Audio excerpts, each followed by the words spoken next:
আমি মাহিম তালুকদার, একটা জুলাই আহত ব্যক্তি। আমার গেজেটভুক্ত। আমি সরকার থেকে কিছু অনুদান পাইতেছি। আমি 15 মে আমি 1 লাখ টাকা আমি ডিসি অফিস থেকে পাইছি, সরকার থেকে। তারপর আমি টাকাটা নিয়ে আমি আমাদের বালিজুরি বাজারে সোনালী ব্যাংকে তুলতে আসি।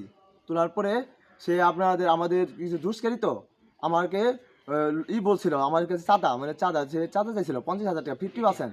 আমি তাকে বলছি 50% দেবো না, আমি কিছু মিষ্টি টাকা দেবো। এই হিসেবে আমার কাছে জোর জাত করে 20,000 টাকা ওরা নিছে।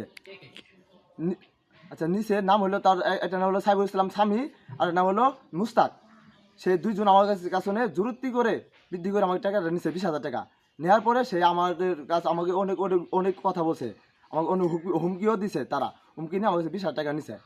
আর দুইজন আমাকে গেজেট বাতিল করে দিবে, আমাকে ওটা করবে হুমকি ঠুমকি দিছে। দেওয়ার পরে আমার টাকাটা নিছে ওরা, আর দুইজন।